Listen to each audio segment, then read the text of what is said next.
This is your news source evening bulletin for today, Tuesday, the 20th day of February in the year 2024. I'm Gordon Mosley reporting, and here's what we're tracking tonight. Shutting down criticism that Guyana's failure to renegotiate the 2016 oil contract with ExxonMobil has resulted in the country losing billions of dollars, Vice President Barrett Jagdeo today said Guyana is not being robbed as he jumped to the defense of foreign investors. As he delivered remarks during day 2 of the Guyana Energy Conference and Supply Chain Expo, the Vice President said the government is working closely with foreign investors in the oil and gas industry to develop the country's resources. They are not robbing the country. We're working in partnership with these companies.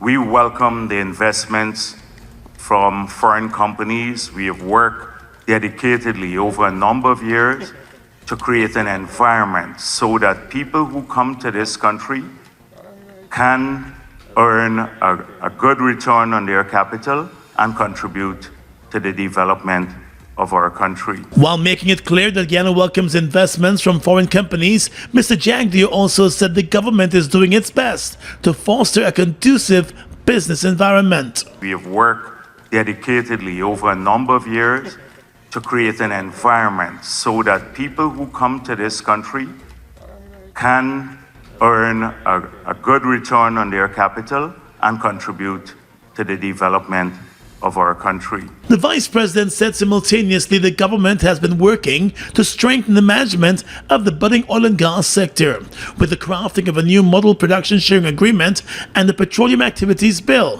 which has since been passed in the National Assembly. Jagdeo said the model PSA remains under consideration, even as the country prepares to conclude its licensing round. We've heard that the PSA is too robust, not necessarily the fiscal terms, but other terms of the PSA. We are looking for that feedback, so when we get to the second licensing round, we can update this framework. And we believe if we do so, that the interest would be far greater.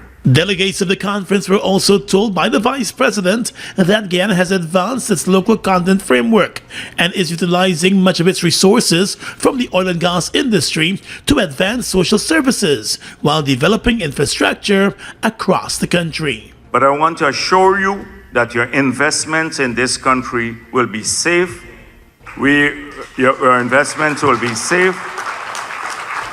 That you would have a government that balances the interests, the needs of the investors, the need to earn and do well with the task of ensuring that the country benefits more too. According to the Vice President, even with all that is taking place in Guyana, the country is not aiming to be the next Qatar or Dubai, but is more focused on the management of its oil resources. More news coming up in just a moment.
Thursday, February 22nd, we're heading to the biggest wet fete of MASH, Splash-O-Mani 2024 at the Guyana National Stadium. Nuff water, pulse, nuff soca. The night before the holiday, soca star Problem Child. Today is a holiday. I bet you want the body. Hola Tunji.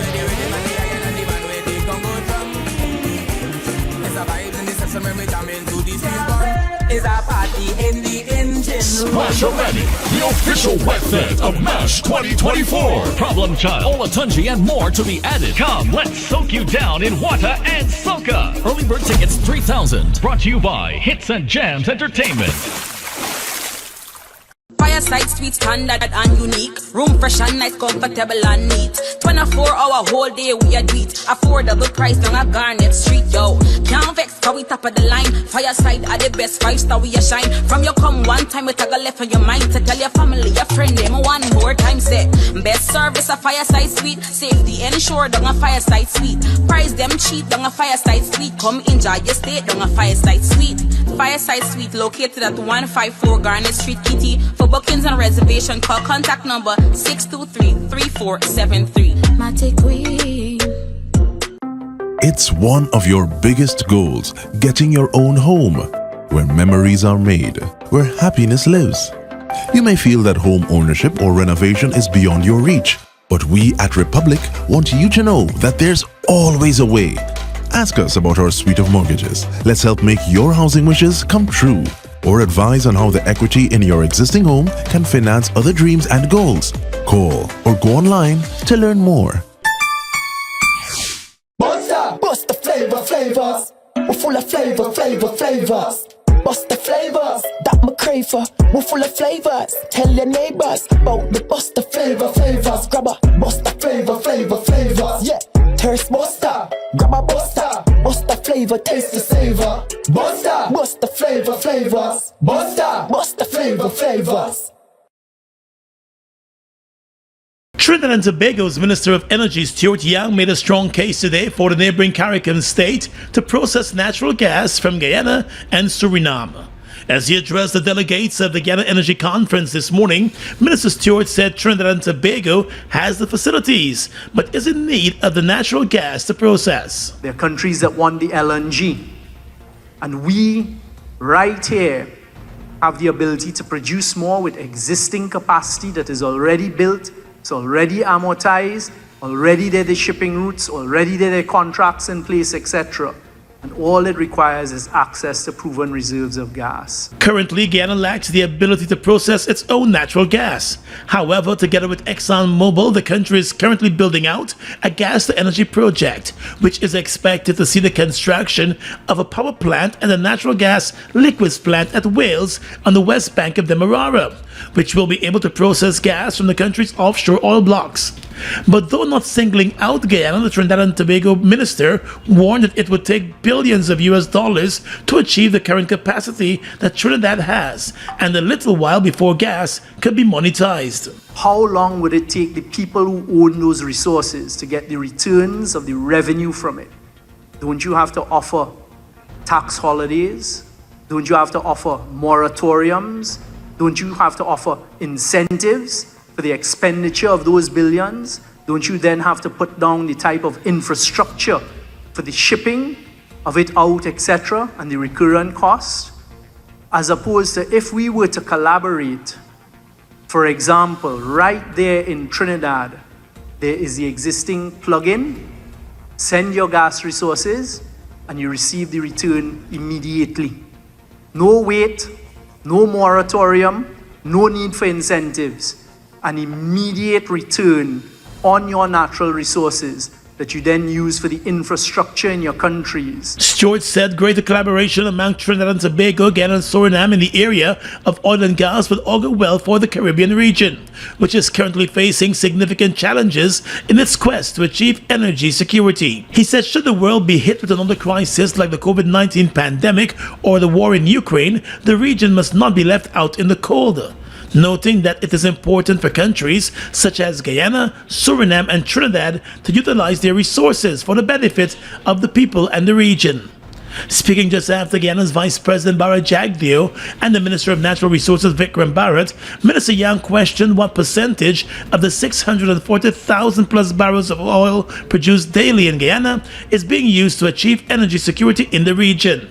He said Trinidad and Tobago has spent the last 7 years repositioning itself in the oil and gas industry, a move that saw it renegotiating almost all of its contracts in the local gas industry to the benefit of the people. Every contract that we negotiated augurs better in direct revenue for the people of Trinidad and Tobago. And the multinational oil and gas companies have not got up and run off. They continue to invest because it is all about respect and fairness of relationships. Minister Stewart also said it is important for countries in the region to have a united voice, one that would see companies coming to the region to negotiate, as opposed to the region believing that those companies are doing it a favor. That is one of the things we need to change. It is the resources of Guyana, the resources of Suriname, the resources of Trinidad and Tobago, neighboring countries, their potential in Grenada, in Barbados, and other small island states. It is the people's resources.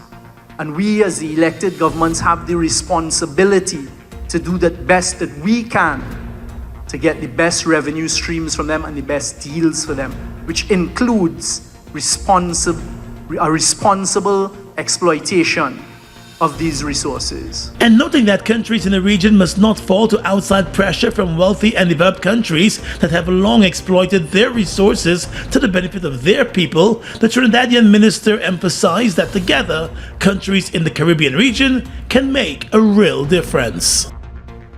With new reports backed up with satellite images about Venezuela's ongoing buildup of military equipment near the Guyana border, President Irfan Ali today declared that Guyana is monitoring the situation closely and continues to take the acts of aggression from neighboring Venezuela very seriously. The U.S. government last week said, based on its assessment, the buildup of the Venezuelan military in an area close to the border with Guyana is small in size and scope. In an interview this morning with American TV network Bloomberg, President Irfan Ali said the situation is not being taken for granted. We believe that any threat of our territorial integrity, any threat on our borders must be taken seriously, and that is what we're doing. We're taking this very seriously. We are working with Venezuela now and through CARICOM to ensure that this does not escalate, because our primary focus is to ensure the region remains stable and the region remains peaceful. The president also said Guyana will continue to do everything to secure its territorial integrity and is in constant contact with its regional and international partners in relation to the controversy. He said Guyana also continues to monitor what is happening on the country's borders. But in our assessment, there's a lot of assessment on Venezuela and their capacity and capability and what is driving this claim. But for us, it is a threat and we're taking it seriously, and we're ensuring that we do everything to secure and protect the territorial space of Guyana. President Ali also assured investors that there is nothing to be worried about, since Guyana is sure about its borders and its case before the International Court of Justice. He also issued a call on Venezuela to fully participate in the process and show its will to respect international law. Back in December, President Irfan Ali met in St. Vincent with the Venezuelan president for talks on a number of issues, including the need for peace in the region. The talks produced the Argyle Declaration, which essentially saw the two countries committing to maintaining peace in the region and staying away from any action that could aggravate the already tense situation between them. High school teacher and opposition member of parliament Jermaine Figuera has made a passionate plea to the government to meet with the Guyana Teachers Union to begin addressing the sore issue of salary increases for the nation's teachers. As he addressed scores of teachers, students, and parents who stood on the picket line in Linden today, Mr. Figuera, who has been a teacher for more than 20 years, said the country's teachers have gone above and beyond in their service to the nation. And it is most unfortunate that we are on our 12th day in this hot blazing sun. This sun is no joke. This sun is blazing hot. And our teachers have to be out here. Not a word. To get a hearing. Until now. Since 2020, the union, our representative, would have put forward a proposal, a very reasonable proposal to the government for us to have a better increase in our wages because of the services that we give. And we are saying the government must do the honorable thing and engage with the Guyana Teachers Union. Yes. The Guyana Teachers Union is pushing for an across-the-board increase in salaries for teachers as part of a multi-year agreement. That proposal was submitted to the government more than 3 years ago. Figueres said the proposal is a reasonable one for a country whose economic growth exceeds all others in the world. And we are saying when you compare our growth to the growth in other sister Caribbean states, Guyana far outweighs them. But unfortunately for us, they are being paid better than us. Yes.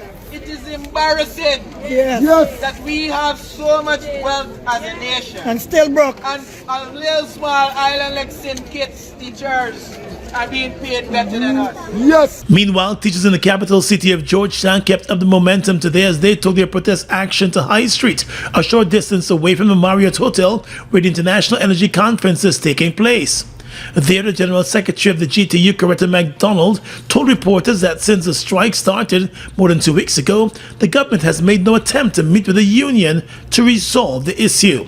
She said while the government has dubbed the strike action illegal, it is the government that is acting in violation of local and international laws. To date, the government has offered no indication of its willingness to meet with the union, as thousands of children remain home due to the absence of teachers from the classrooms.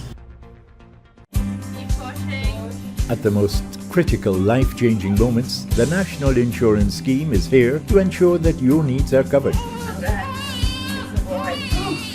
Access reimbursement for medical expenses for various aspects of your medical care.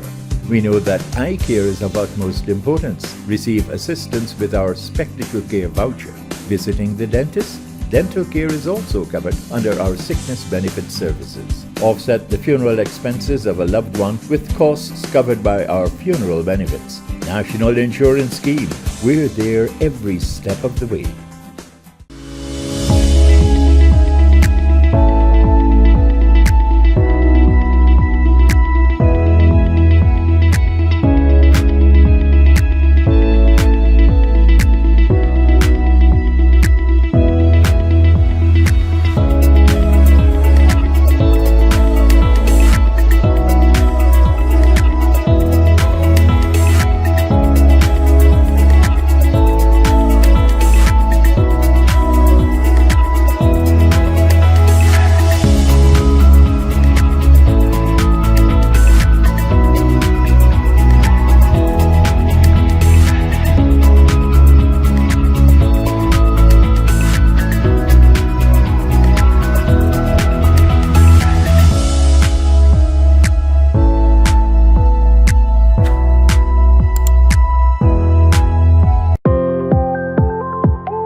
Look at the breathtaking beauty of the Essequibo, from its pristine rivers to its abundant resources.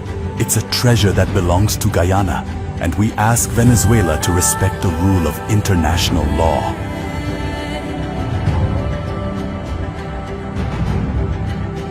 Our commitment to this land is not just about ownership. It's about preserving its beauty and resources for our people and future generations. The controversy between Guyana and Venezuela was settled internationally as full, perfect and final in 1899. Essequibo belongs to Guyana.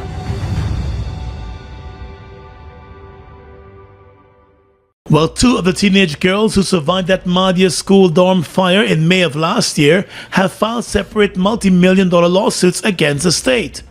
Although the cases were filed back in October, they were only served on the Attorney General's chambers today.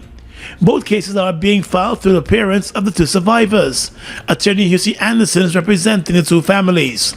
In court documents, a 14-year-old survivor, whose name we will not reveal, recalls suffering from smoke inhalation, severe burns about her body, and severe trauma. She also detailed witnessing the death of her fellow students. A total of 20 students lost their lives in the fire, which ripped through the female dorm of the Madhya Secondary School dormitory. The court document noted that at all material times, the 14-year-old was a ward of the state and was in the care and custody of the state at the Madhya school. According to the pleadings, since the deadly fire, the 14-year-old claimant has struggled to sleep, communicate, and engage with her peers, as she did before the incident. She has reported severe trauma and mental distress upon reflection of the fire and the death of her friends and her own narrow escape. The claims state that officials of the state were negligent and failed to equip the school with necessary skills, experience, and expertise in the management of an emergency scenario, and also failed to equip the school with illumination lights for an escape route and other emergency systems to deal with a fire. There were no fire extinguishers at the dorms when the fire struck, and exits were not clearly marked. The child suffered severe burns to her shoulder, her face, and both hands, with partial loss of sight as a result of some damage to her eyes. She is seeking in excess of $10 million from the state of Guyana. The other survivor, who has also filed a lawsuit against the state, is also 14 years old. She lost her sister in the fire, and in her court filings, she recalled seeing her sister's body being pulled from the burning building after she was able to escape. In addition to suffering smoke inhalation and other injuries, she has also complained of psychological trauma and hallucinations. She is also seeking in excess of $10 million from the state. In July last year, the government reached an agreement with the families of the 20 children who perished in the fire, offering them $5 million each. An offer was made to the families of the survivors also, but it is unclear whether it was accepted by all of the families. In that agreement, the government shielded itself from any responsibility and liability for the incident. A commission of inquiry was also conducted into the incident. A teenage student of the same school is currently before the courts facing murder charges in relation to the deaths. Let's tell you now that Guyana's oil and gas industry will be a key player in the dynamics of the economies of Caribbean countries this year. That's according to the Director of Economics of the Caribbean Development Bank, Ian Durand. Speaking during the bank's annual news conference this morning, Mr. Durand said in 2023, Guyana's oil sector was a significant driver of the average regional growth. He said the country's economic activities influenced growth in the region, adding that Trinidad and Tobago and Suriname also expanded the regional economic outlook, but at a more measured rate. Mr. Durand said it is clear that Guyana will remain a key player in how the regional economy performs. Looking ahead, the Caribbean Development Bank forecasts an average growth rate of 8.6% for its 19 borrowing member countries in 2024, largely attributable to increased oil production in Guyana and the continued expansion of the tourism industry. Excluding Guyana, this growth projection falls to 2.3%, a moderation from the estimated growth of 2.5% in 2023. The CDB economist also said while the region is slowly recovering from the COVID-19 pandemic, inflation continues to pose serious challenges to the region, with Haiti being severely affected. That country continues to record higher inflation levels due to instability and other factors. Mr. Duncan said the inflation issue could get worse if the existing geopolitical conflicts are escalated or should new ones arise. In 2023, inflation and associated risks to food and energy security continue to be a major concern. While inflation rates generally eased across the region, mirroring international trends, lingering high energy and food costs, supply chain issues, and strong consumer demand kept inflation elevated. However, it was noted that the region in itself could reduce some of its food security challenges by making regional trade easier and by improving logistics. Meanwhile, CDB's acting president Isaac Solomon told reporters that the region is running out of time in achieving the UN's sustainable goals due to several challenges, including climate change and threats of food security and geopolitical conflicts. With our common future hanging in the balance, the stakes could not be higher. And it is within this context that CDB continues to highlight the need to build financial, social, environmental, production, and institutional resilience in our borrowing member countries. He said Caribbean countries must build their capacities to withstand shocks, since it is now clear that they cannot prevent them. The Caribbean region has been pushing its climate change agenda, as well as an initiative to reduce food imports by 25% within the next 2 years. Some sad news to report now. Former director of nursing at the St. Joseph Mercy Hospital, 33-year-old Marshawn Terrell, lost his life early this morning in an accident along the East Coast Railway embankment. Terrell, who was attached to one of the oil and gas companies, reportedly lost control of his car while making a turn on the roadway and ended up in a trench. The accident occurred just after 3 o'clock this morning. Reports suggest that a healthcare worker got trapped in his car after it flipped into that trench. By the time emergency services were alerted and rushed to his aid, he had already died. He was pronounced dead at the scene. Friends and family members have been left in shock at the young man's sudden passing. He is being remembered as a purpose-driven and well-rounded young man. He celebrated his 33rd birthday just 1 month ago. Did you know Guy Super 95 gasoline has an octane rating of 95, the highest rating available in Guyana? This premium fuel is known to enhance the performance of your engine, making it run smoother and more efficiently, leading to better fuel economy and improved performance. Choose Super 95 for more mileage and better overall performance.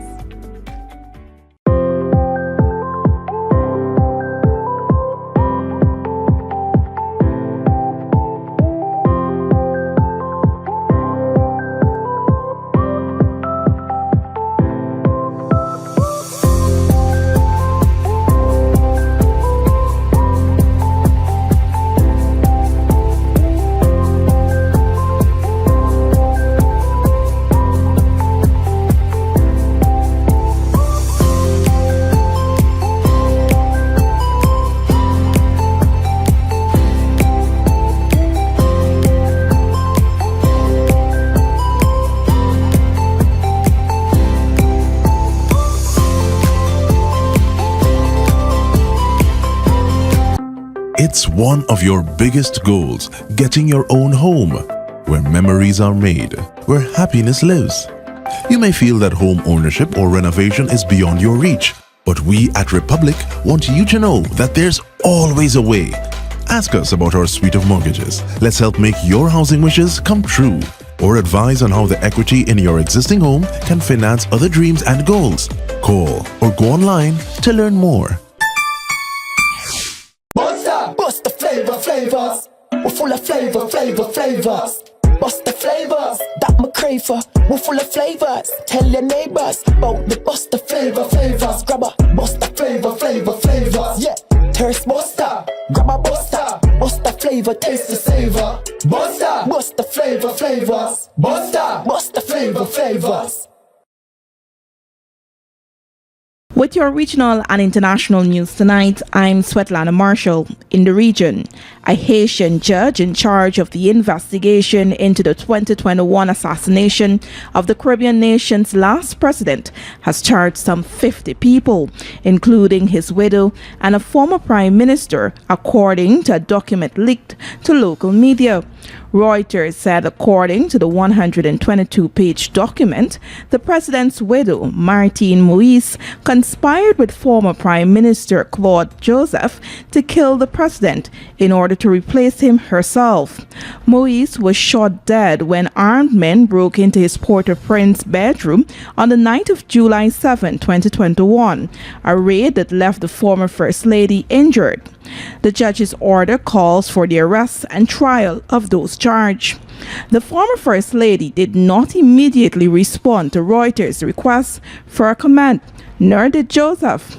Moise has criticized on social media what she calls unjust arrests and political prosecutions. Joseph is contending that the president's de facto successor, Prime Minister Ariel Henry, was the main beneficiary and was now weaponizing the Haitian justice system to prosecute his opponents.